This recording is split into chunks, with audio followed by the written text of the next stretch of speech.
Welcome to the Randy Karraker Show on STL Sports Central, presented by DraftKings, where the crown is yours. It's been brought to my attention that we need to get Zach Bolduc and Roddick Foxa off of our open. Oh, no. Don't do that. We don't want to eliminate them that quickly?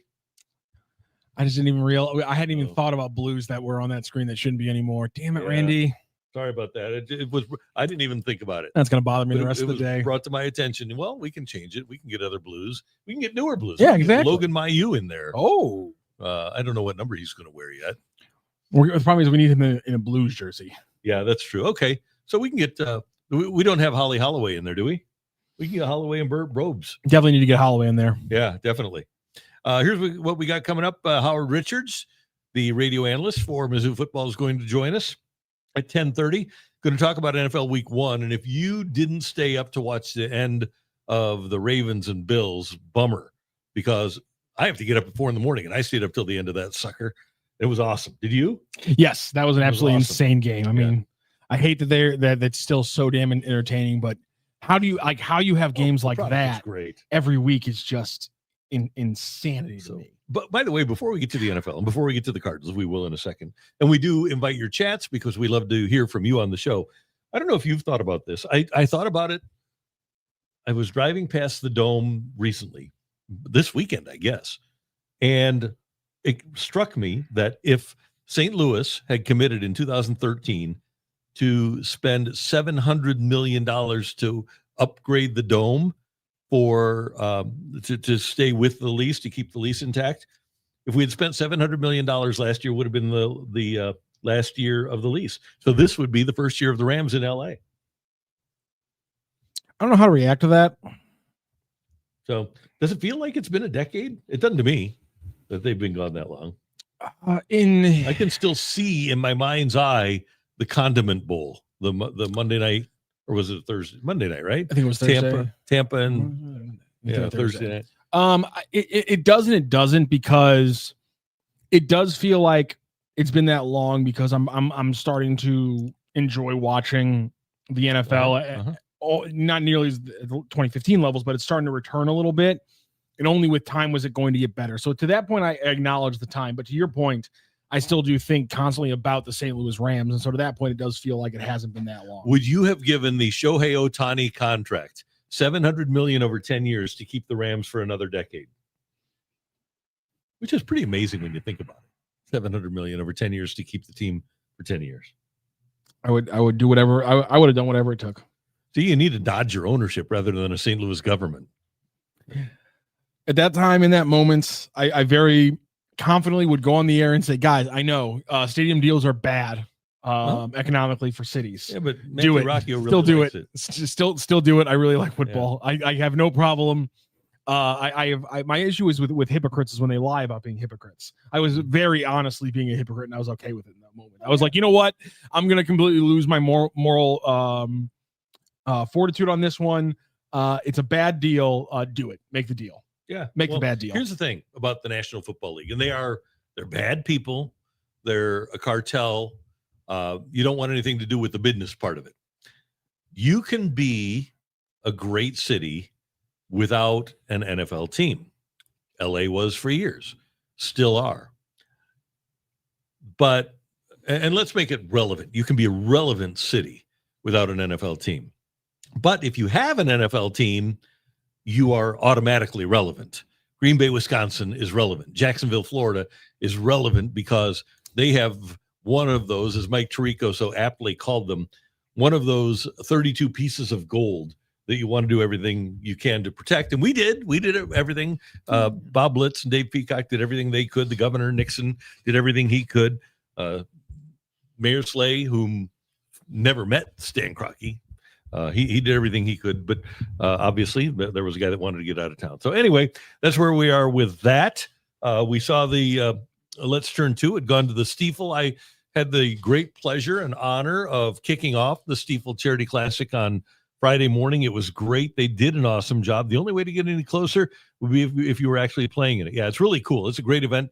Next year it moves to October, so you're going to have to wear a jacket, but it's a big-time golf event. It's really cool. Yeah, it was absolutely fantastic. You were there yesterday, right? Yes, and for the second year in a row, it ended on a playoff 18, which is just incredible. Last year, Thomas Bjorn coming away with a victory, and Percy was the man he went off against in the playoff, who had an insane. He actually tied the low score for the weekend. It was 64. He had a 64 in round 3.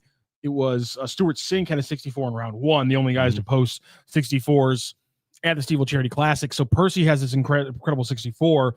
Bjorn's just running through the last day pretty much. But then you had Sergka, the German, was making a crazy run. He misses like a 4-footer. He had a 2-putt essentially to keep himself at 12 under and force a 3-way tie for the playoff hole. He just misses like his second putt on the 2-putt on the 18 to force it. So we just go to a 2-man playoff hole for the second year in a row. Last year, it was Y. Yang who won it all, and Bernhard Langer. And the way it went down, and we talked about this, was Langer hits a really long one, like a 30-footer, and then Y. Yang just absolutely nails like an 18 or 19 footer to win it all. This time a little bit different is Bjorn's the first one up in the playoff hole. He absolutely smokes like a 25 footer. And he had the exact same putt before on 18, right? Which would have given him a birdie and the outright win.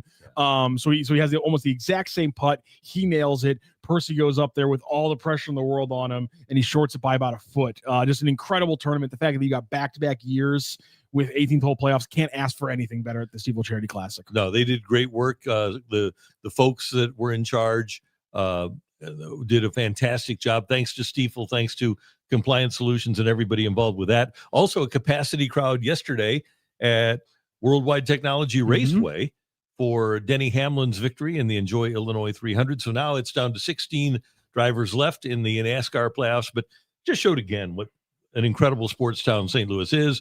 Decent crowds over the weekend for the Cardinals and the Giants. What was it like over at City? Did they sell out again? It was pretty full. Sold out pretty full.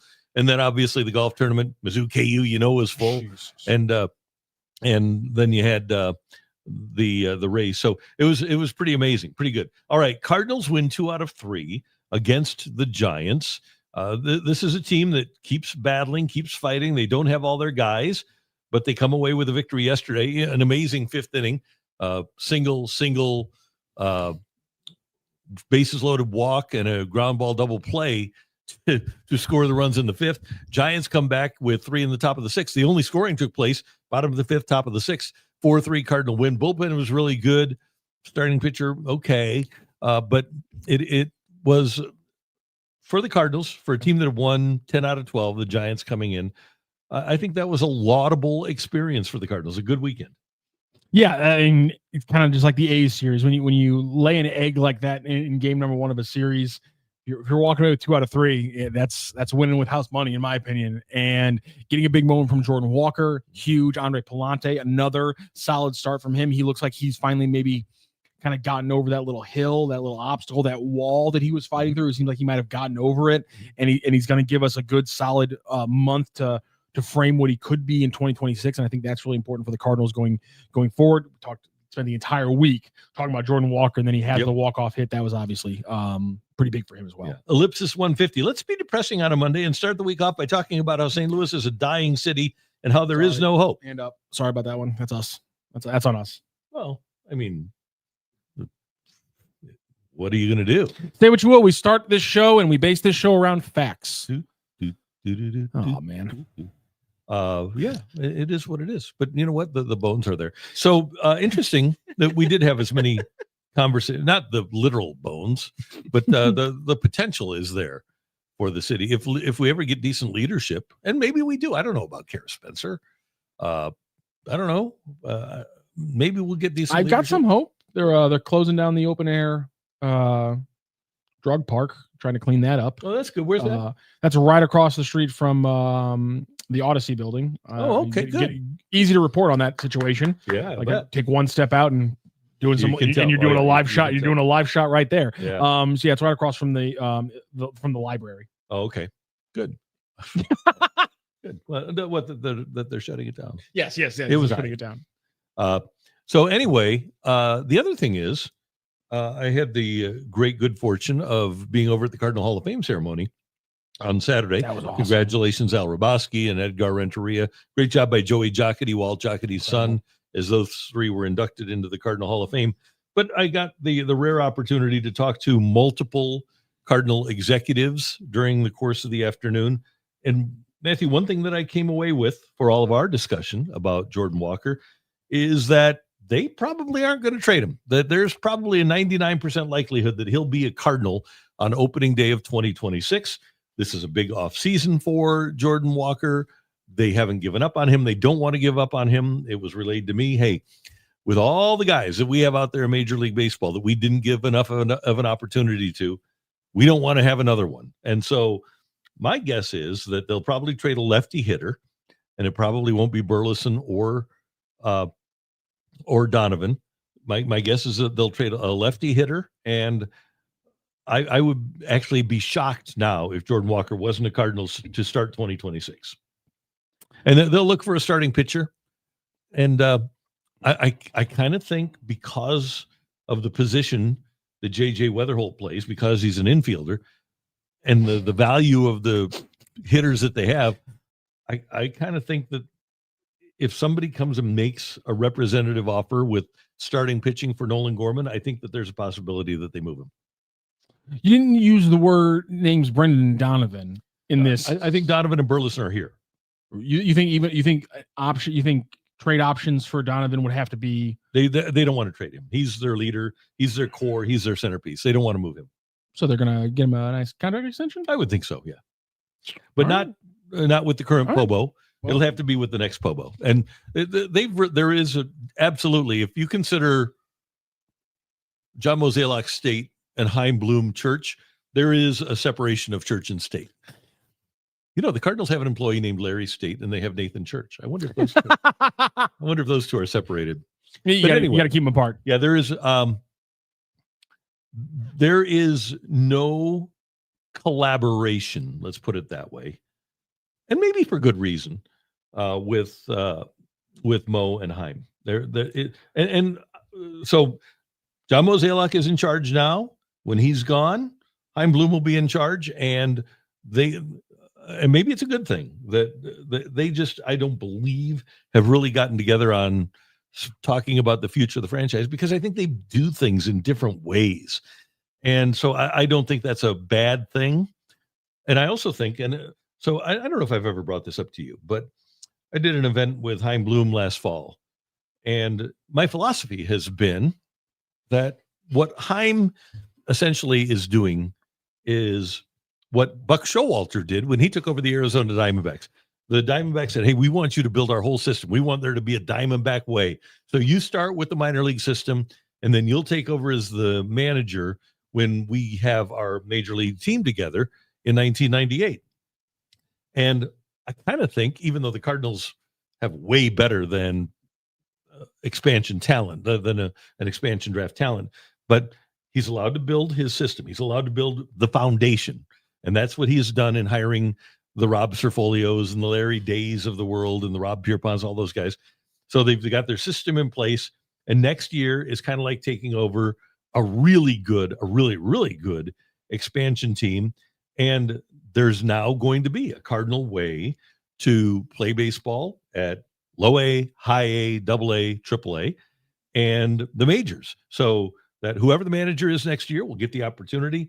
When a player arrives on the scene from AAA, that player will know how to play Cardinal baseball. There won't be the dearth of communication between the minor leagues and the major leagues, which has existed now for several years. We've seen some reporting that Chaim has been more around the major leagues over the last month and a half than he was before. Previous to the trade deadline, his spot in the organization was minor league stuff, and that's where he was operating. But we now know from Katie Woo's reporting that he's been up and doing a lot more stuff over the last month and a half. With that part of the reporting, and with the feeling you're now getting about the separation, does that make you wonder or question kind of how the Cardinals are doing this transition this season, or how maybe even just the last 3 months of this? Are they missing a chance to kind of cohesively make this change here if there is such a separation? No, I don't think that they want cohesiveness. Okay. Because I think that would be more, they want a hard buffer. Right. Which makes sense, right? Yeah. Because things have not been great. Yeah. In the last little while. It would make a lot of sense with a guy like Brendan Donovan, who, again, when you talk about the arbitration situation, you would want him to think, I don't have to deal with what happened then. I'm dealing with something completely new. Yep. And I credit John Mozeliak. He wants Chaim Bloom to walk into this situation with a fresh outlook. He doesn't want to go to Chaim Bloom and say, hey, this guy, you really don't want him around. I think he wants Chaim to form his own opinions about the players on this team, and I think that's a good thing. And I think from the standpoint of Chaim Bloom, he is better off not hearing some of the negative things. And by the way, I'm as guilty as anybody because I take my shots, and we're reactionary here, right? This is a baseball town. But if you would have told me on February 8th, 5 days before spring training started, that on September 8th, the Cardinals would be 72-72, I would have said, sign me up. I would have taken that based on what my expectations were for this team. I think they've done a remarkable job to get to 72-72. I actually agree with that. And I saw some posts over the weekend, some people giving some flowers to Ollie for having this team at that record, considering where the roster's been, considering what's happened to guys like Nolan Arenado, who never gave you the bat you hoped he might be able to, the pitching completely falling off a cliff for a while. I mean, it was rough. I mean, in August, with Michaelis and Palante, it was back down to every, 2 out of every 5 starts was a guarantee you're going to get shelled in the first 4 innings. Yeah. It was insane. Yep. Let's get to some of these tweet or chats. Steve Wright, I think they trade 2 lefty hitters. They could. That's a possibility. Ellipsis 150. I think there's more of a market for Newt. I think Newt goes before Gorman. Gorman has light tower power. Nolan Gorman can hit 30 home runs. Lars Nootbaar is not going to hit 30 home runs. And this is a power game right now. And everybody in baseball recognizes that. And the thing that will play is going to be Nolan Gorman's power. That's what gives him more value than Lars Nootbaar. Although Lars Nootbaar does have the underlying numbers. He's got the StatCast numbers, but Gorman has actually done it. He's hit 27 home runs in the major leagues. And I think that there's probably more of a likelihood that Nolan Gorman gets dealt. Whoever the manager is next year, Ollie has a contract. Yeah, that's true. I should have paid attention to that, Samuel Howe, because there's never been a manager get fired while he still had a contract. Especially not when the Pobo changes over. Yeah. I don't think that's something that the Cardinals are worried about right now. I think they are worried about having to pay other teams for Sonny Gray and Nolan Arenado to go, but I think that's the only way you get rid of them. I think Art Howe complaining about not wanting to be a lame duck manager. How? Art who? Oh, jeez.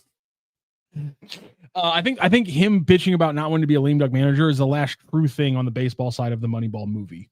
Yeah. Well, I think him being like, I need a new contract. I don't want to be a lame duck manager. After that, all the baseball facts in that movie pretty much fall apart. But that one still holds true. Yeah, and Tony had the year-to-year deal, but he knew he could be here as long as he wanted and stayed as long as he wanted. The fact of the matter is, a year-to-year deal for the youngest manager in baseball would be the most obvious. Yeah. We don't believe in you and we'll fire you very quickly thing in the world. Yeah. He's the youngest manager in baseball. Yeah, right. It's a completely different situation. And I think this all comes down to the comfort level that Chaim Bloom has with Ollie Marmol, because, as Bernie has mentioned, Bloom didn't get to choose his manager in Boston. They were just coming off of a World Series win with Alex Cora. And I think Cora was kind of feeling it in terms of his power. Not that Ollie is the same personality as Alex Cora is, but I get the sense that Alex Cora was not the biggest Chaim Bloom fan.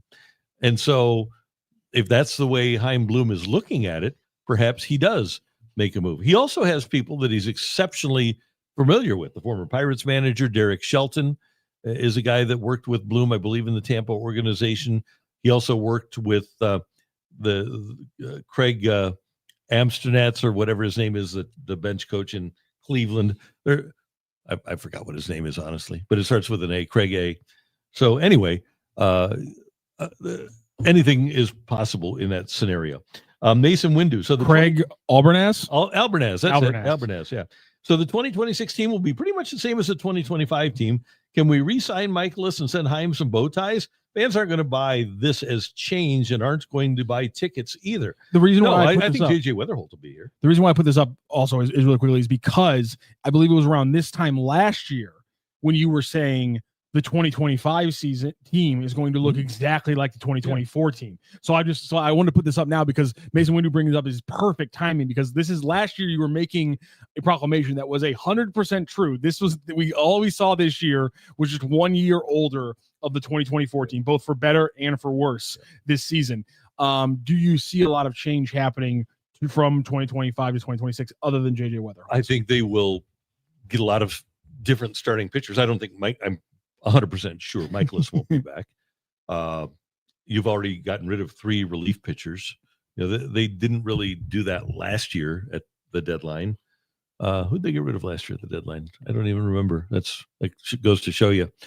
They actually thought they were going to win last year, didn't they? They won 83 games. What did they do last year? Wilson, you remember what they did last year at the deadline? Fetty and Pham. Celia thought they had something. So no, it'll look substantially different. I think in the starting rotation. I think Weatherholt will be here, whether it's as a super utility guy or as a third baseman. I'm still trying to pitch my Weatherholt to outfield, and it's not getting a lot of traction over there on 7th Street, Clark Avenue. But I'm working on it.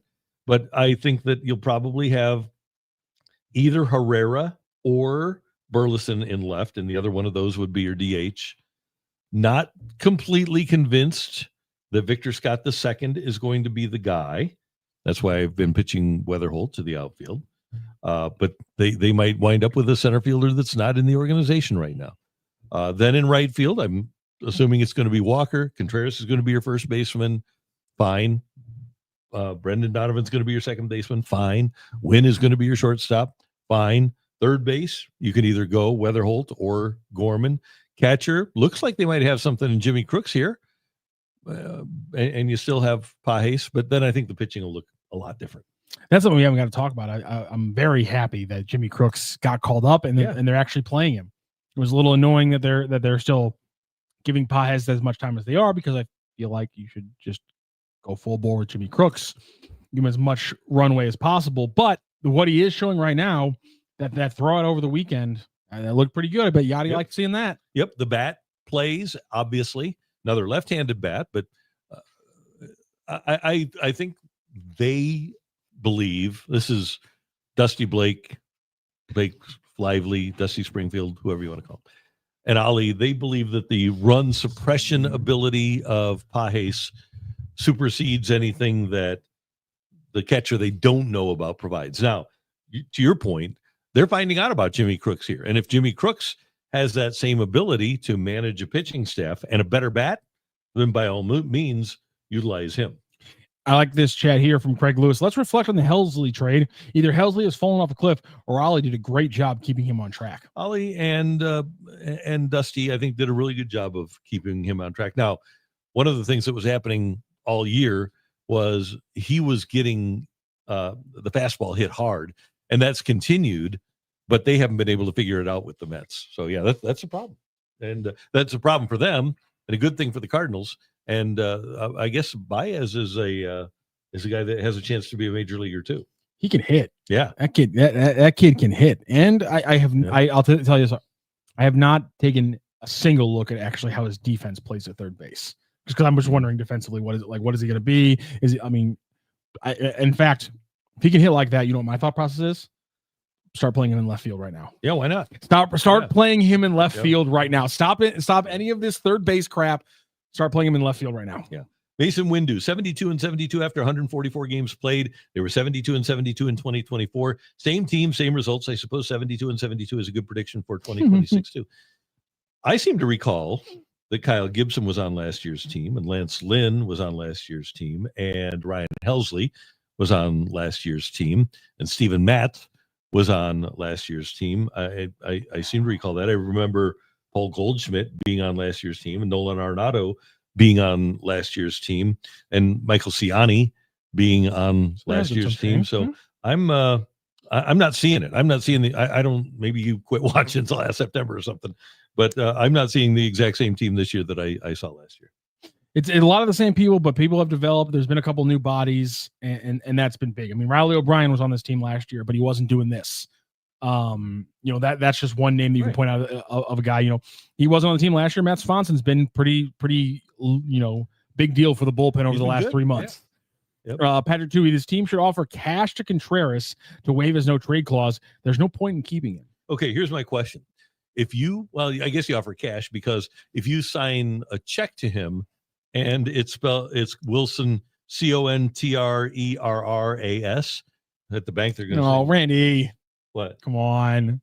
Well, it's not good. Why? Because I why, can't spell all the time. Why are we so anxious to get rid of Contreras? I think this might go back to up earlier in the chat when we were talking about Nolan Gorman's being the future first baseman for the club. Mm-hmm. I think it might connect to the scope in 3 or 4 years of what is your infield and how do you get Nolan Gorman a spot for him to be the long-term power hitter. Here's the thing I wonder about, and maybe I'm overplaying this, but if your third baseman is Weatherholt and hits left-handed, and your second baseman is Donovan and he hits left-handed, and your first baseman is Gorman and he hits left-handed, and your catcher is Crooks and he hits left-handed, and then your left fielder is Burleson and he hits left-handed, and Victor Scott is your center fielder and he hits left-handed, I think you need more right-handed players, right-handed hitters. That's just me. So you'd have Herrera and you'd have Walker and you'd have Wynn as your 3 right-handed hitters. I think you need more balance than that. Yeah, that's a good thing. You'll tear apart right-hand starting pitching, but every time there's a lefty reliever, you'll be done. And by the way, if you would offer Willson Contreras around, if he didn't have a no-trade clause, he would be a hot commodity. There are teams that would love to trade for that bat, because that bat will play in a lot of major league outposts with good teams right now. So, yeah, if you offer him cash and he'll take it and you can get good return for Willson Contreras, yeah, you got to think about that. But I think he's a key member of this team.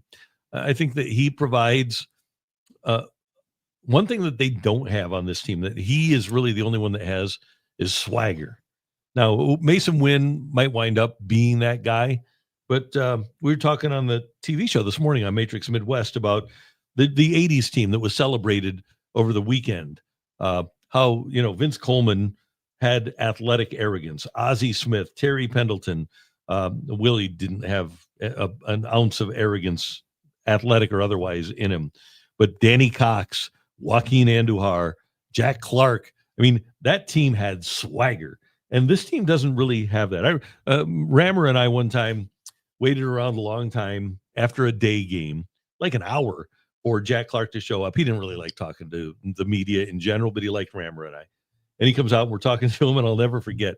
It's before the Cardinals are headed out to play the Mets, and the rivalry was already on. And I said, hey, what about this weekend coming up with the Mets? And he said, yeah, we'd like to get a little blood. That's what I want. I want a baseball player, a Cardinal player that'll go into a place like Chicago or Milwaukee and say, yeah, we want to get a little blood from them. I like that. You know what, Randy, as somebody who was born in the early 90s, I've been raised with a very boring's a little harsh, staid version of the Cardinals. Mm-hmm. It's been very buttoned up, very proper. We don't boo the other team. We clap when they get a base hit. And so there's that mindset has never been something that I've associated with the Cardinals. But it's fascinating to me that somebody like you who watched them through the 80s, you associate that and you want that more. And I think that's exactly not only St. Louis needs, exactly what the fan base around St. Louis would go crazy for to see is an emotional, fired up team consistently week in and week out with a little bit of attitude. Yep. Pedro Guerrero would hit a home run and watch it. There was back in 04 or 05, Cardinals are in Pittsburgh. Remember Oliver Perez, left-hander? Oliver Perez strikes out Albert and does his little dance. Now, this was never made public, but Oliver Perez was very animated, so he does his little dance after he strikes out Albert. And Albert goes back, and Chad Blair, the Cardinals video coach, goes back to Chad Blair. And he says, let me see that, and shows him the whole sequence. Albert walks back out to the dugout. Before he leaves, he says to Chad Blair, I'm going to take him deep next time. And then like on a 1-2 pitch next time, maybe it was a 2-1 pitch, Albert hits a monster home run off of him and then just slowly runs around the bases looking at Oliver Perez. So it was there. It just wasn't as outward as it was with the 80s teams. Yeah. And I think I would love to see that. How do I say? So Randy wants Willson Contreras. I think Randy's point is that he wants more Willson Contrerases than just Willson Contreras. Yeah. I think Willson Contreras brings an element to this team that they don't have if he's not here. But number one, who else has an 800 OPS on this team? I believe that's him and him alone. Yeah. So you got that. And then the other part of it is, like I said, you've got the swagger. So yeah, I think that there are elements on this team that hopefully young players would be able to learn from. The personality, and he's a good player. Okay, OPS. What do we got here? He's at 813. Herrera's at 813, whereas Contreras is 786. So you got Herrera, Fermin, Burleson, and Contreras. So he's fourth in your team, and he's the only guy in your team with 20 home runs. Contreras is. So he's not bad. I think you could do worse than Willson Contreras. The H-man, not the H-man, Howard Richards is going to join us. The H-man is Howard Balzer. Somebody mentioned him earlier in the chat. Yeah. They said I'm just now realizing that Howard Balzer's in Arizona. Yes, he is covering the Cardinals. He has been for a while now. Yes, he has. He's great. It's great to have him there. But Howard Richards is going to join us, and we're going to talk Mizzou later in the show. Mama, is next year the year we finally signed Verlander? He's like 50 years old with a 5 ERA. He finally might be a Cardinal material. What do you say? 80 million over 4? I think you're right there. I think you're right there with Justin Verlander. He's been killing it this year for the Giants. You kidding me? Yeah. I take it. Killing them. Yeah, that's right. That's fair. Over under on 20 home run hitters for the Cardinals this year at 1.5. What are you taking? I probably am going to take the under. We have 18 games left, and you've got it's definitely going to finish under. Burleson's at 16. He's not hitting 5 more. Herrera's not hitting 5 more. He's at 14. Lars ain't hitting 7. Gorman is not. Newt Bar. So Burleson could hit 4 more, could he? Who? Burleson? He's got 16. No, he's not hitting. He's not hitting 4 more. Yeah. So I'm going the under. That's fair. We'll take the under. Right. Great win for Mizzou on Saturday at the Zoo as they knocked off Kansas 42-31. And there's our friend Howard Richards. He's a radio analyst for the Tigers on the Tiger Network with our buddy Mike Kelly. And we always love having Howard on the show here. Good morning, sir. How you doing? I'm doing very well. How about you guys? Good. Hey, do you have just an ingrained hatred of Kansas because you went to Mizzou? You were a Mizzou Tiger. You are a Mizzou Tiger. It's not quite innate. It is a learned behavior. The answer to that is pretty much yes. Good. So how much fun was it? The second, first of all, let's start with this. Were you at all worried when it was 21-6? Oh, to be honest, only a little. And I say only a little because Mizzou's history in the last couple of years, they don't seem to panic. They're not at all really uncomfortable playing from behind. And I think it's just a matter of the one thing that I noticed about this team is that it took a while to settle down, a little bit longer than I thought. Now, Kansas is a really good team. I have a feeling they're going to really make some noise in the Big 12 this year, based on some of the things that I saw. I think they're good defensively up front, and their offensive line did a really good job for the most part against that Mizzou pass rush. So I just thought it's a matter of settling down and just executing more consistently, which is not something that they were doing on offense. And I said this during the broadcast, and I learned this when I was playing for the Cowboys. You're trying to run the football. There are going to be times when you get stopped, you get stuffed, you're going to allow penetration, but you can't allow that to discourage you. You have to keep pushing, because eventually you're going to break big runs. And the evidence of that was right there. Jamal Roberts, 143 yards rush, his best day as a Tiger. Ahmad Hardy, 112 yards, back-to-back weeks of over 100 yards. They both had long runs. Hardy, 32-yard run, and Jamal's score was 63, and I know he had another long one also. Eventually, those are going to break, and I think if your players understand that, this is why you don't give up. This is why you keep pushing it and working hard in practice and running sprints and pushing yourselves beyond the limit of what you think you can do. By not giving up, eventually it's going to break. And I think that's the mindset. If they haven't learned it, it seems like they've learned it in the fourth quarter at the very least. But this is the mindset you have to have, especially as an offensive lineman. When we played the Bears, even though the Bears kicked our butts, before they beat us 45-0 in Dallas on their way to the Super Bowl, they didn't know that they could win. It wasn't until we turned the ball over 3 straight times and they got up on us 17-0 that they knew, okay, we've got something here and we can pour it on at that point. We just had to pass the rest of the day and it was just not good. But when you have a mindset that you're going to defeat your opponent no matter what,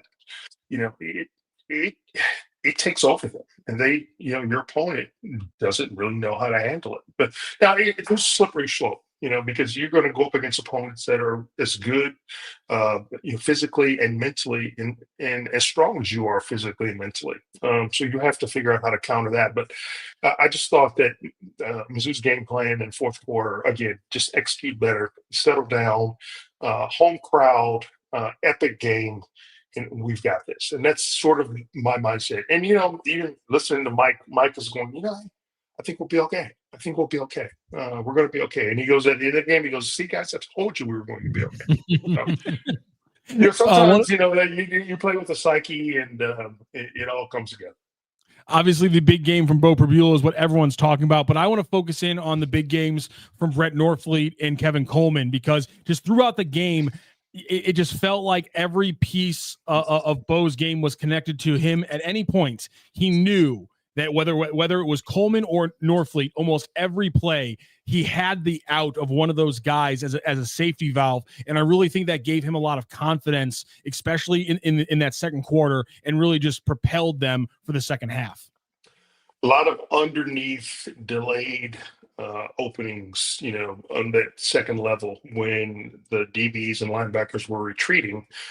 I think they're really trying to take away the deep ball. And a guy like Kevin Coleman, who's slippery enough to learn how to find the holes, and Norfleet, it's surprising, as big as he is, how he can sneak through underneath and run those over routes, those short, shallow cross routes. But he's able to do it. And I say this again, for some reason, college defenses just don't pay attention to the tight ends. And Kansas, their tight end group, Hanukkah, I think, was doing very well. He caught a bunch of passes on Saturday. I think they had 3 guys in their tight end group with 7 or 8 catches for well over 110 yards. And it's really because Missouri was not doing the things, not hitting the tight end, not paying attention to them. I don't know how you don't do that when you know that that's an eligible receiver and a big target. Listen, if they figure out a way to do better in that area defensively, I think they have a much better chance of playing more consistently, more aggressively on the defensive side. Matthew mentioned Beau, who played obviously very well again. What are your impressions? 2 games, and I don't even know if we can count Central Arkansas, but playing against a Power 4 team. What are your thoughts on Pribula so far? I think he's a great leader. Extremely poised. The accuracy is there. I think where he's better than Brady Cook was overall is that his decision making is quicker and the ball comes out faster. He's more decisive as a quarterback. And I think if you look at his numbers, he was 77%, completed 77% of his passes. And I think he was about in the same percentage against Central Arkansas. Yeah, those are the things that I think, really being in tune with his receivers, understanding, offensive strategy, and then having that relationship with and communication with his guys in the huddle, and in practice, not just on game days, but throughout the work week. That's where the work is really done. It's throughout the work week. In game day, it's just great. You just show up and execute the things that you worked on in practice. But he clearly has, I think, um, the confidence of his teammates, and certainly the confidence of his receivers. Coleman and Brett Norfleet, especially. That thing is working. I think, man, we can see even more of Norfleet, and if you get Norfleet and that tight end group involved more, that just stresses the defense even more. So it's going to create more openings for the likes of Coleman and Blood and Olubide and Joshua Manning. Those receivers are going to get more opportunities if Mizzou keeps forcing the issue with Norfleet. H, I know you got to run, but I want to ask you one question, because you mentioned the 85 Bears and your Cowboys played against them. Was that from a football standpoint? It's kind of strange to say, but that was an overwhelming defense, and their goal was to knock out every quarterback they faced. They did knock out your quarterback that day. Was it kind of overwhelming to deal with that defense? Looked overwhelming. Yeah, it was that day. Let me just tell you. But yes, tremendous athletes. They played in a system that worked. It seems like every player they had was perfect for his position. Talking about McMichael and Dan Hampton up front, and Richard Dent and Mike Singletary, and just the craziness, how they played, just like a free for all. And Buddy Ryan, I think, just understood the tremendous talent that he had on that team, and just turned those guys loose.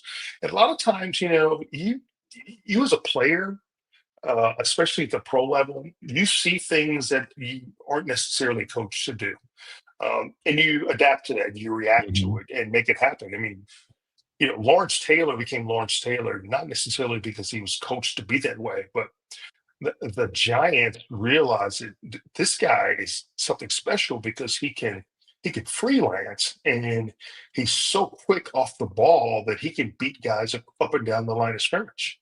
And the other subsequent talented athletes, sort of in the mold of Lawrence Taylor, have been successful. Also, Micah Parsons, probably the latest that comes to mind. Mm-hmm. I'm still sick about that trade to Green Bay, but maybe we'll say that for another show. So, yeah, great stuff. And I'm glad that Mizzou's off and running. Let's go get Louisiana this weekend. Indeed. Did I answer your question, Randy? I'm sorry. I You sometimes did, yeah. go off on a tangent. That was, yeah, you did. That was, I can imagine all those guys barking, and the sensory overload of those guys, because they were all over the place. They were, and again, just in a team concept, they had a great feel for each other and what the player next to them was going to do, and they talked about it. I mean, they communicated really, really well. Better than maybe most defenses or probably every defense that I've ever seen. And I think that is what contributed to their success. A coach that let these guys, play within their talent, and also the fact that they talked a lot on the field and knew how to attack the weaknesses of their offensive opponents. They were something. We know you're busy. We appreciate it, and we'll talk to you soon, Howard.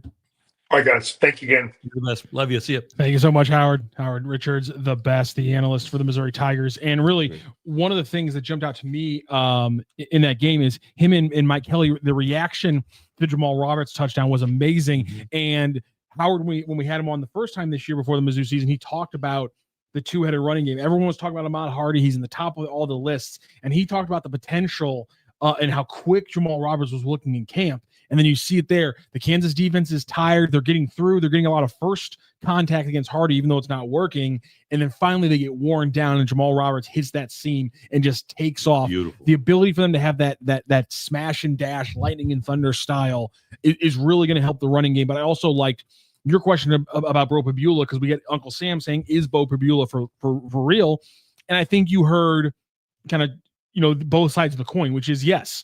when you play games like Kansas and Central Arkansas, there is still a little bit of the gap between what you're going to have to see as an SEC team. Why I asked the question to Howard was because they were making it easy and a lot of times for Beau to always have an out with either Coleman or Norfleet. That's not a bad thing. Listen to Howard's breakdown. Quicker decision making is a pretty big aspect of the quarterback position. And for Howard, after 2 games, to hone in on that being one of the big differences between Beau Pribula and Brady Cook, that's massive going forward. Yeah. By the way, he mentioned Lawrence Taylor. Carl Banks told the story one time that Taylor showed up hungover and was asleep in a Giants defensive meeting. And Bill Belichick yelled at him and told him to wake up. And so Taylor woke up, went up to the board, wrote all of the entire game's pass rush scheme in just like a minute, and then went back and fell back asleep. Also, I looked up that the game, that Cowboys and Giants game. 4 people threw passes in that game. 1 person had a quarterback rating higher than 50. Cowboys Giants or Cowboys Bears? Cowboys Bears. Okay, good. There were 4 players who threw passes. Only 1 player had greater than a 50 quarterback rating. Do you know who that was? I'm going to go Danny White. It was Walter Payton.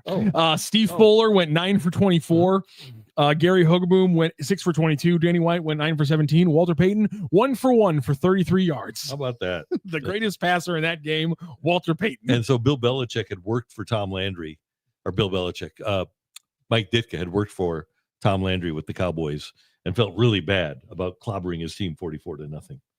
That defense is it's one of those things where you hear about it if you haven't watched it, but then just like the 85, the 30 for 30 on the 85 Bears, it really does do an incredible job of imparting in you the fear that you would have felt facing that defense. And I mean, just they picked off the Cowboys 4 times. They returned 2 of them for touchdown, including Richard Dent. Richard Dent's game was an interception, a touchdown, and 2 sacks. And Dave Duerson, Dan Hampton, Steve McMichael, and Otis Wilson also had sacks. 6 sacks, 4 interceptions, 2 defensive touchdowns. Demon shit. Unreal. Unbelievable. Yeah, they were great. Hey, we want you to get involved with our friends at DraftKings Sportsbook. And DraftKings Sportsbook is America's top-rated sportsbook app. It's coming soon to Missouri, and you can sign up today. New Missouri customers get $300 in bonus bets when DraftKings launches on December 1st. Download now and place a $5 bet when DraftKings goes live in Missouri, and they'll bring everything that you need to elevate your game day, including live in-game betting, lightning fast payouts, and endless ways to get in on the action, all from your phone. And when DraftKings goes live in Missouri, you'll be betting with a sportsbook app trusted by millions, safe, secure, and with fast money withdrawals. Download the DraftKings Sportsbook app now and use that code right there, STL Sports, to grab $300 in bonus bets with just a $5 bet when DraftKings goes live in Missouri on December 1st. That's code STL Sports in partnership with DraftKings Sportsbook.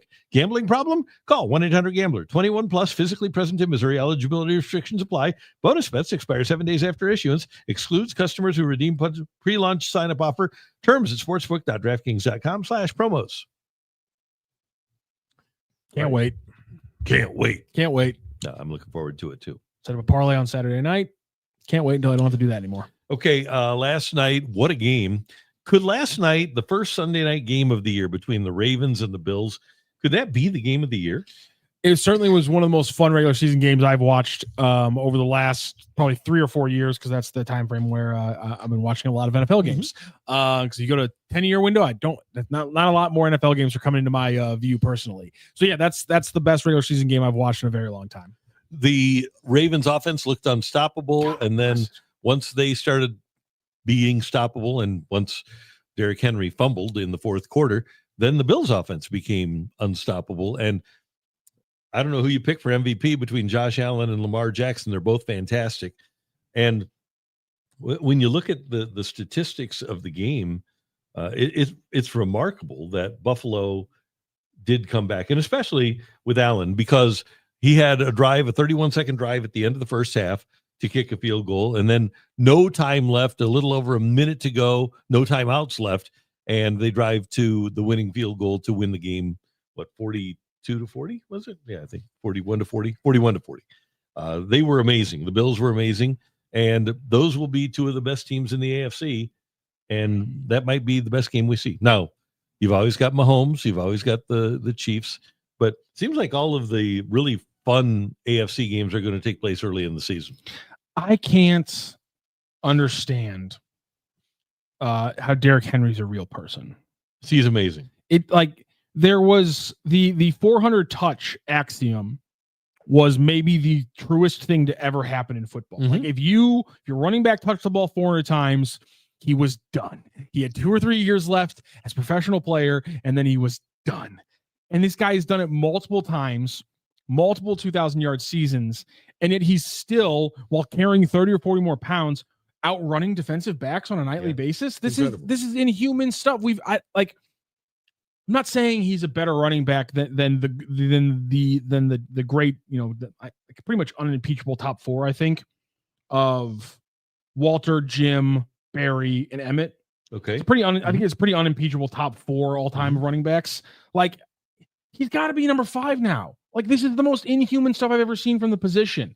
He plays it at larger than anybody else. He's essentially probably like what Jim Brown was to the NFL back then because he's the same size as linebackers. Same thing how Jim Brown was the same size as some offensive guards and things like that. Like he's a top 5 running back of all time in the history of this game. It's unbelievable what he's doing.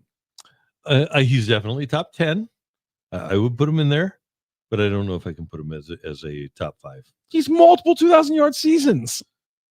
He's still going. Yeah, he is. There's no doubt about it. But I would rather have the multifaceted guy. That's fair. Like a Falk or an LT. Yeah.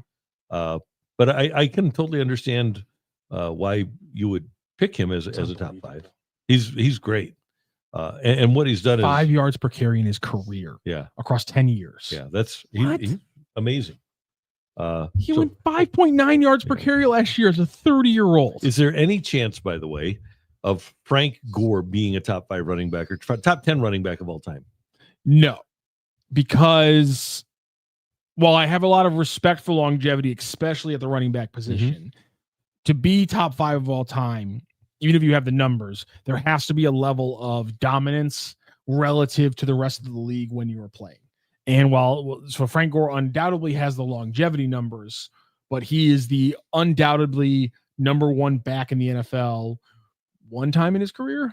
Maybe once in his career. And so therefore you can't touch top 5 with that, in my opinion. Okay. Let's just take a look at yards from scrimmage all time, which is a great statistic. Jerry Rice is number 1. Emmitt is 2. Yes. Peyton is 3. Gore is 4. Falk is 5. And then LT is 6. LT is about 700 yards behind Marshall. And then Barry Sanders. Barry 300 behind that. Marcus Allen, kind of underrated 8th overall. I think I'd say Marcus Allen's pretty. Also, 15-year career for Marcus Allen. Yep, that's pretty insane. Maybe we don't talk about Marcus Allen enough. And touchdown maker? Did he have 105 touchdowns in his career? Do you put Barry or Walter above Emmitt, or do you see both the longevity and talent factor of Emmitt Smith as the all-time leading rusher? Does that get him the number 1 spot? Walter Payton is the best running back in the history of the game. Okay. And I don't think it's even close. Nobody combined the ability to block, to catch passes out of the backfield. You mentioned throwing, and then running and being essentially a defensive player because he delivered the blow rather than take the blow. He delivered the blow. 13 years, he missed 1 game. He was durable. He had everything that you could ever want in a running back. To me, the 2 best offensive players in the history of the league are Walter Payton and Jerry Rice. See, it's fun. This is one of the very first sports debates I've ever been a part of. It's in fact, in my mind, it's the longest running sports debate I've ever been a part of because when I was at school at CBC in high school, our health teacher was this awesome guy by the name of Mr. Scott. Shout out Mr. Scott if you're still around in St. Louis. The best part about him is that if he saw 2 kids in the hallway and they both had the same shirt, he would just scream "same shirt alert." And I don't know why. To this day, cool. Still hilarious. I like it. Yeah, that's good. Diehard Dallas Cowboys fan who would not hear anyone tell him that there was a single running back to ever walk this planet that was better than Emmitt Smith. So I tried to bring the Barry Sanders argument. I tried to bring the Walter Payton argument, and he would just slap them down. You cannot tell me anybody who's got the most yards, who's the all-time leading rusher, and he would just slap down any Barry or Walter arguments. But in my mind, that's always been one of my favorite ones. Is he might have the numbers, but I got 2 running backs I take over Emmitt Smith. Well, I got a couple of things here. Number one, just go time frame. Okay, the times the two guys played. If Barry Sanders, and I think we can all agree with this, if Barry Sanders is playing behind that offensive line of the Cowboys, oh my God, he might have 25,000 yards. Yeah, it would have been insane. Yeah, it would have. And the other part of it is, let's take another guy kind of in the same time frame. What if Jerome Bettis spends his career behind the Cowboys offensive line? So Barry's considered one of the couple best of all time. Bettis is what, 5th all time in rushing yards, top 6 or 7 at least. But if Bettis, I think if you put Bettis on, and let's see, JB he's 8th, 13,662. I think if you put Bettis on the Cowboys, he winds up with Emmitt's numbers. And if you put Emmitt on the Rams and Steelers, I think he winds up probably with Bettis's numbers. Okay. Okay, this is interesting to me because I've never, and this is because of my age, I was never blown away by Bettis. So Emmitt played from 90 to 2004. Bettis played from 93 to 05. Jerome Bettis was the bus, but he had a great combination of size, power, and speed. He was a stud. And that's why he's 8th all-time in rushing yards at 13,662. I think he might have won Offensive Rookie of the Year. Emmitt Smith, I just want to throw, because this is like one of the best way I can do this. 17-game average for Emmitt Smith would have come down to 330 carries for 1,300 yards, 12 touchdowns at 4.2 per a pop. So he was in the right place at the right time. There's Emmitt, no doubt about it. Jerome Bettis, though, 308 carries, 20 less, 1,200 yards, only 150 less, 8 touchdowns, only 12 less, 3.9 yards per carry. It's below the 4-yard mark, but again, Emmitt Smith finished his career at only 4.2 yards per carry. And so, I mean, Jerome Bettis, to your point, not actually, the numbers are not far behind on an average from an Emmitt Smith. And he never played with anything close to that group that had Tuanay and Williams and Stepnoski and Kevin Gogan, and you had Larry Allen for a while during Emmitt's career. Bettis never played with anything close to that. Wow, I just, that is a name I think we probably don't say enough, is Jerome Bettis. I was not expecting to hear his name when we started talking about this topic, but you shook me a little bit with bringing up Jerome Bettis, because I was not expecting him. Is he top 10 all time? Oh yeah. Mind? Oh yeah. Okay. Yeah. He was outstanding, and he's also a great guy. So I remember because he was only here for 1 year. Yeah. And and then we go in there in 90. So the Rams go in there in 96, and he has a huge game, a big get back game against the Rams as a member of the Steelers. And I do all my Rams work, and then go over to their locker room, the Steelers locker room, and there is Jerome Bettis. Literally, I knew him for one football season. Hey, Randy, gives me a big hug and everything. Just a great guy. They paid attention, kind of like very Isaac Bruce-esque, more gregarious, but just a really good human being. Ellipsis 150. The Steven Jackson disrespect here is unreal. I think SJ39 is the most underrated running back of all time in the NFL. Had he been on a good team like Emmitt Smith, imagine how Jackson's numbers would have been. To Randy's point here, and to your point as well, Steven Jackson finished with 10 more yards from scrimmage than Jerome Bettis. 15-111 for Jerome Bettis, 15-121 for Steven Jackson. And here's the thing. If Steven Jackson is drafted by the Steelers to replace Jerome Bettis, rather than drafted by the Rams to replace Marshall Faulk, he's in the Hall of Fame right now. Yeah, but the guy who they did draft to replace Jerome Bettis has a great nickname. Bam? I don't know. Fast Willie Parker. Oh, Fast Willie Parker. Okay. Yeah. So, Bam was there, I guess, before. I guess he was. I guess he would have been drafted. But Fast Willie was good too. But you're 100% right. Steven and O.J. Anderson, 2 running backs from that played here in St. Louis, woefully underrated historically. I love this back-to-back from Duvey and Mary Likens. Duvey says, Emmitt Smith was the toughest running back I've seen in maybe all time. Mary Likens, though, says Emmitt couldn't get off the ground without help from one of his O-linemen. It's very different opinions here. So Emmitt played with a bad shoulder one time, a legendary game in New York against the Giants. But I remember a game where Marshall Faulk missed a game, hit a torn meniscus, had surgery, came back. Let's see, had the surgery on Monday, Tuesday, Wednesday, Thursday, Friday, Saturday, Sunday, Monday, Tuesday, Wednesday, Thursday, Friday, Saturday. So had 12 days between surgery and a game and ran for a 77-yard touchdown. He was pretty tough. And Walter was exceptionally tough. You might not have seen Walter Payton, but Walter Payton was unbelievably tough. So we got in here because of obviously the Derrick Henry game. But if we're going back through the rest of the slate, you had the Chargers take down the Chiefs in Sao Paulo on Friday. You had the Colts lambast the Dolphins in a game I don't think anyone was really expecting. Indiana Jones, there you go. Aaron Rodgers got some revenge on the Jets despite a very good game from Justin Fields.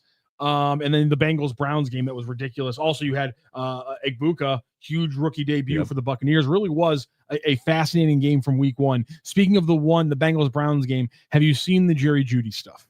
I have not. But I just wanted to point out, I love the pettiness of Aaron Rodgers. So, yeah. Which part specifically? The where he was talking about how the Jets didn't think he could play anymore, and he was happy that he proved to them that he could. I love, though, that there was one Jets employee that he's still friends with. When he got off the bus, he hugs a Jets employee. Everyone's like, what's going on here? And then he's out on the field, and he's playing catch with a Jets employee. Turns out it's the equipment manager that he had like a really good relationship with his 1 year.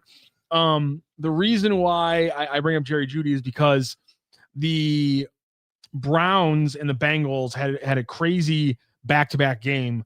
And the Bengals came back, and well, first of all, the Bengals were able to come back because Jerry Jeudy dropped the ball as he's going to the ground and it bounced up into the air, and the Bengals picked it off and were able to restart it. But then everyone's really mad because Jerry Jeudy was under 65.5 yards, which was his over-under for the game. He then catches the ball on the last play of the game and refuses to lateral it.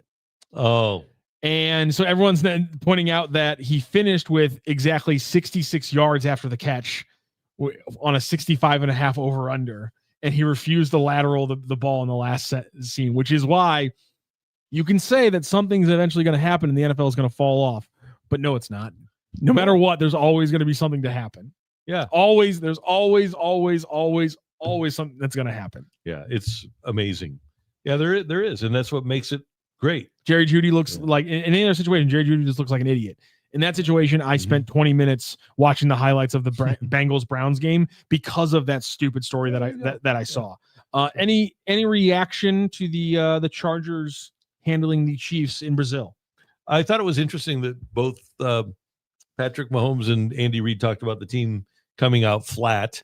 I have to believe that if Xavier Worthy would have been available to them, that it probably would have been a little bit different offensive game for the Chiefs. But I think the Chargers are really, really good. And I've thought that ever since they made the moves for their offensive line. I wouldn't surprise that the Chargers won that game. And I won't be surprised if they beat them in Kansas City either. I wouldn't be shocked by that. Do you think the Chiefs have maybe hit that point where just because of the contracts, everyone's winning, you're having to make changes every year because of the Super Bowl? Is this a Super Bowl hangover situation, or do you think this is maybe just a roster that keeps kind of getting strained at the edges? No, they're going to be better. They're going to get better as the season goes along. Josh Simmons will get better. Kingsley Suamatala will get better. Great job. They're good. Thank you. They'll get Rashee Rice back. Nobody does a better job of developing young players during a season than Andy Reid and his staff. And they're going to be just fine. So then let's talk about a team that did lose something and lost, and that is the Packers. Whip up all over the Detroit Lions. Yep. Everyone was saying you lose both of your coordinators. We saw that with the Eagles a couple of years ago. If you lose both of your coordinators, there's going to be a fall off just because of familiarity and all those kind of things. Are you giving the Lions like a 4-6 week buffer before you decide what they are? I am. Yeah. And because they've got plenty of players, and the offense and I don't know how much of this was the Packers defense. the Lions offense looked completely out of sync yesterday, but the Packers defense looked great too. So I don't know which was which. Michael looked fast. Yeah, he is. He's Good he's pretty darn good. And the Packers were fired up. They're feeling it right now. I think Detroit, kind of like Kansas City, they'll get better as the season goes along, because even though they have new coordinators, they aren't bad coordinators. And so I think John Morton is really solid on the offensive side. So I'm not completely worried about Detroit, but they've got a tough schedule. They get the Bears next week. That's their home opener. But then they go to Baltimore, Cleveland at home. Then they go to Cincinnati and Kansas City. So your first 5 games, you've got the Packers on the road, Bears at home, Ravens on the road, Browns at home. Then you go to Cincy and go to Kansas City before you get Tampa Bay at home. So pretty brutal start schedule-wise for the Lions. One last thing from the NFL that I was wondering about. So I don't know if you saw the report, though, out of New York, that the Giants were not making Jackson Dart available to the media after the game. Obviously, Russell Wilson's the starter right now, but everyone's clamoring for the first-round pick, Jackson Dart. Is it a little bit of a problem if you're in New York and you realize what the media is going to do, but you're already kind of worried about how that's going to affect your rookie quarterback? Well, they did that with Eli. I think you just have to make sure that the guy is completely prepared for everything that he's going to face on the field and in that market off the field. So what they need to do is, and I know Brian Daboll is coaching for his job, but I think they need to make sure before anything else that before they give the job to Jackson Dart, make sure that he's ready. And that comes from practice reps. That comes from being in the building. That comes from being in the meetings. And once he's ready, then they'd be foolish to not start him. But they also yesterday said, like they always do with every quarterback in every level of football, when the defense only score or the offense only scores 6 points, Daboll said, well, it wasn't just Russell. There's a lot of things that went into it. I think that the Russell's recent play, looking at last year and this year, probably is indicative of the way he's going to be. Yeah, not having Andrew Thomas has left the Giants offensive line completely out of sorts. I mean, they weren't. That was one of those games as I was watching Redskins Giants, and I caught the majority of the second half when I was taking a break from the Steeler Charity Classic, and I was watching the games in the clubhouse, and that Giants team gave me a lot of Rams feelings. That was very much like a 3-13 Rams team. The same feeling of just offensive futility and those kind of things. So yeah, that they got a lot of problems in New York. That was my biggest takeaway there is, and as I finished watching San Diego, it was another one. I'm not saying that the Bengals might have gotten the decision between wide receiver and offensive tackle right when you got Joe Burrow, his best friend in Jamar Chase. But man, Malik Neighbors over Joe Alt is going to seem like a very odd decision going forward. Yeah, it is. Yeah. Because Alt looked incredible at left tackle for the San Diego Chargers. Yeah, he's never going to give that job up. No, he is not. And they're struggling for anybody in New York. It's just one of those where I know it worked out. I still think maybe the Bengals will be better off and Joe Burrow wouldn't have so many issues if Penei Sewell was blocking for him. But nonetheless, I think every time we see this situation, go get you a left tackle before you worry about the receivers. Go get you a left tackle. 100%. Go get you a left tackle. And if I'm the Giants, I'm realizing that very quickly and going, I would love if Jackson Dart could throw the ball to Malik Neighbors. But Jackson Dart's going to get murdered right now. So let's focus on Russell Wilson taking those shots. Right. By the way, Geno Smith, former Giants quarterback, passes for 362 in his first game with the Raiders, 24 of 34 for 362, a touchdown and an interception. But one thing about Geno Smith is that he can spin it. He's a good thrower. I don't know if the rest of their team is very good, but I like Geno. I like Geno a lot. I mean, we've used him as an example multiple times in the problem in the NFL in football, which is that people don't want to give quarterbacks who aren't immediately successful in their first 2 years any other second chances to actually develop as quarterbacks. But Geno Smith's one of the best examples. Baker Mayfield's also a very good example. Give these guys time to figure things out. And hopefully, Raiders fans are being smart right now, and they're saying, Geno Smith needed a little bit of time to figure it out. So let's not overreact to Ashton Genty getting 2 yards per carry. Yeah, right, exactly. A-Rod looked like his old self in Pittsburgh. Yes, he did. And That'll last. Ghostface Gaming. That Mizzou game was a close game. Then the Tigers poured it on. Let's go 2-0. Yeah, MIZ ZOU, pretty darn good. Now, there are some college football is so weird because you don't have a preseason. Yeah. And that was really basically a preseason game for them. Yes. And here's the one thing I want to bring up. This would have been my next question to Howard. We didn't have the time. 111 yards for Hardy. 103 of them came after contact. Pretty which good. Means that which means that across like 10 or 11 carries, he had 8 yards before contact. That does tell me the offensive line's going to need to start getting a little bit more push. Yeah. Because while Amar Hardy can juke, do one of those jump step jukes, and while he's doing that juke, also shed 2 tacklers against Kansas. But when he tries to do that against Alabama, he's going to go down for a 1-yard gain. It's not going to be a 43-yard run. And so that's the one thing I think with the offensive line is clearly they won the second half. But the fact that they weren't getting those pushes, because that obviously created the holes. You get the big Jamal Roberts run and things like that. But the fact that they weren't getting that push, and Ahmad Hardy had to do so much of that on his own, that was a little bit problematic in my mind. Well, but you did outrush him 262 to 3. You did. But if he's but yeah, you're right. You got to open up the holes. You can't be having him getting contact at the line of scrimmage. It's big boy football. Yes. Well, once you get rolling, and they'll have, it's great to have. I'm not going to call KU a blood donor, but a good couple of blood donors before you get into real conference. Louisiana should be a blood donor this weekend. Raging Cajuns should be a blood donor. Well, so should South Florida.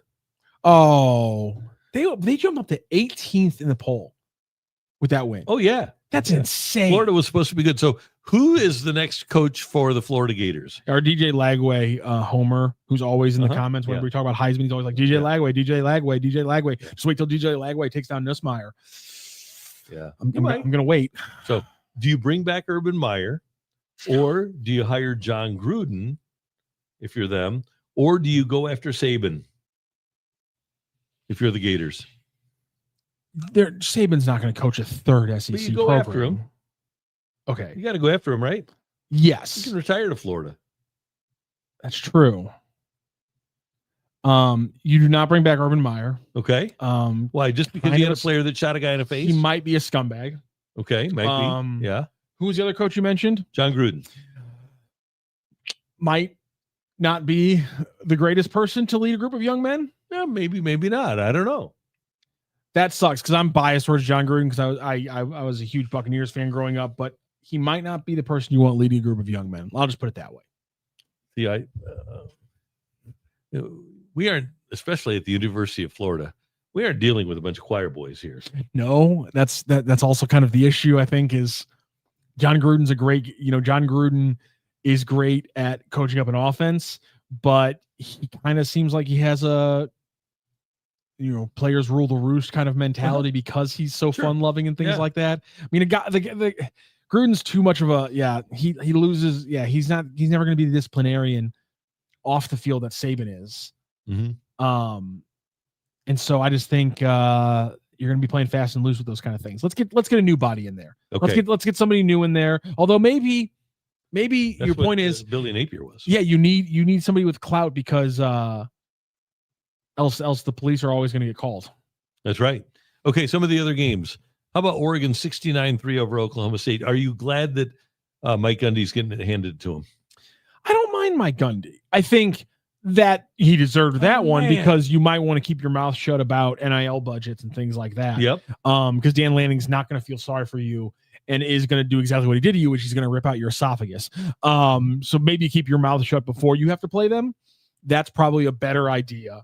But I do think Mike Gundy's sad because if he was more annoying and better, we'd be making fun of his hatred of the transfer portal and the new era of college football. We'd be making fun of him as much as we make fun of Dabo.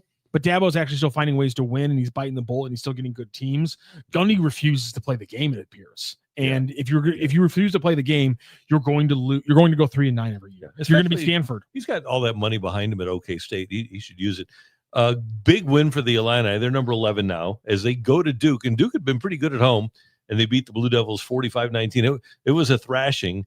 They outscored them 31-6 in the second half. Illinois did, and the Illini in about a month they get Ohio State at home. They've got Indiana coming up too, so it's not a cakewalk for the Illini, but they look really good. I hope you have a lot of things to talk about with the Illini because I'm going to try to get Brett Bielema on soon, and I have one question for him, and I just want to know whose idea it was. Did you see the Wildcat reverse they pulled off? Yeah. That is one of the greatest play calls I've ever seen in my entire life. They line up in a regular formation. They option to the Wildcat formation. So the quarterback goes out to the right. I think it was wide receiver comes in to take the snap. Then they fake the reverse to the quarterback, who makes it seem like you're going to get a double reverse to all of a sudden the quarterback's catching it and he's got the arm. They fake it to him, and then they just got an absolute just like an I-95 freeway off the right side of the tackle. That was one of the best play calls I've ever seen, and I really want to know what high school was his offensive assistant scouting that he saw that play and goes, guys, I got an idea. I think we can put this in, because I loved that play call so much. You know the play that the Chiefs run where they spin? Yeah. That's from the 40s. Is it? Yeah. That feels very 40s. Andy Reid found that on tape in the 40s, and that's why they put it in. How good is John Mateer, by the way, the quarterback at Oklahoma? That all of a sudden turns into a game that I thought Mizzou would win, into a game that I think at best right now is a coin flip because it's at Oklahoma.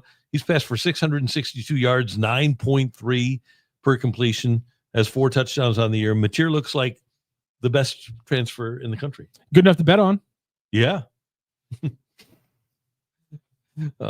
Whether or not you're too close to be doing that or not, he's very talented, and it just listen. It's a pipeline. I mean, that is. Yep. I mean, the way that Penn State was running back or linebacker, the way that running backs used to come out of Miami for a run there, quarterbacks come out of Oklahoma at just like the craziest rate. You get them in there, turn them around, give them a couple of years, throw 19 bubble screens. It was different when it was Lincoln Riley that was the head coach. Yes. It hasn't really been that way with Brent Venables. No, it hasn't been. But there's his way off the hot seat. But I love that. But I love that feeling of it. Is like who's the low power 5 guy who's got 65 touchdowns and 4 interceptions this year? Get him in. Yeah, whoever's the quarterback for Western Kentucky. Yes, there you go. There you go. I miss the days of Graham Harrell at Texas Tech and things like that. That was college football was at its absolute zenith. I think from like 04 to like 10, because you get USC and Texas in there. You get that crazy 2007 season that we're biased towards, but I think everyone in the nation admits how great it was. And you get like those crazy Texas Tech Michael Crabtree years as well, and Ndamukong Suh. Like, man, college football was incredible for those 10 years. Right, it was great, and it feels like we're on the cusp of something special. Do you think today on sports radio in Alabama they're still whining about Kalen DeBoer, despite the fact that they've won? Now they beat Louisiana Monroe 73-0. Yes. But do you think they're complaining about him, saying there's no way he can beat Wisconsin? Did you see the viral news story of the Alabama fan outside the gas station for the Powerball ticket? Oh no! She said that if she wins, she would have used part of her winnings to get the buyout for DeBoer. They're not going to let it go until they get a statement SEC win this season. Which, I mean, if they're 2 weeks, they'll be at Georgia. Yes, I was going to say if they're 3-1, 2-1 going into Georgia. Got to beat Wisconsin. They would be 2-1. So if they're 2-1 going against Georgia and they win that game, fine. But if they're 2-2 coming out of that game, I don't know if we stop hearing Kalen DeBoer buyout jokes the rest of the season. So if they lose to Georgia 2-2, and then they've got Vandy, and then they're here, I wonder who's favored in that game. I'm guessing Alabama still will be. I think so too. I'm with you. Because they dropped off to what was their ranking this past week? 21. Yeah. Yep. So by then, if they win this week against Wisconsin, they'll get a bump. Mm-hmm. So they'll probably be around 17, maybe 16. Mizzou with a win over Louisiana, even if they slaughter them, Mizzou goes from 25 to maybe 23, 22. Mm-hmm. Yeah. So you're looking at Mizzou 22, Alabama 16. So yeah, Alabama Is in Columbia, right? Yeah, because all the games, all the first half of the season are in a whole Columbia. game. The whole season's in Columbia. Yeah, the whole season. I almost said that, and essentially it's true. The whole season's in Columbia. So I'm guessing give 3 points to Mizzou. Alabama minus 4.5. Alabama minus 3.5. Yeah, 3.5 or 4.5 is what I'm guessing. Okay, one more thing, and I want you to chat in here. So tonight you've got Monday Night Football, Chiefs. It feels like they always are. Yeah. Bears and Vikings at 7:15, and that's on ABC. It's on ESPN, and then ESPN2 has Peyton and Eli. And then at 8:40, you've got the Cardinals and the Mariners. So do you switch from Monday Night Football to the Cardinals and the Mariners tonight? I'm going to have the two TVs going, obviously. But if you only have one TV, what are you watching? Cardinals and Mariners, or Bears and Vikings? Football has officially started, so my ability to remember off the top of my head who the next 3 Cardinals starters is diametrically worse now. As soon as football season starts, I forget the next 3 starters for the Cardinals. I usually have it off the top of my head. Is it Michaelis tonight? I thought so. Yeah, away game. Nope. I will not be changing over from Monday Night Football today.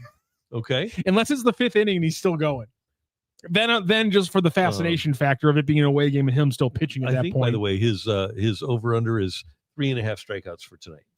I'm going to go under. Michaelis against Brian Wu, who's having an historical season for Seattle. And then tomorrow night, you've got Matthew Liberatore against George Kirby, who's also that's going to be a fun one.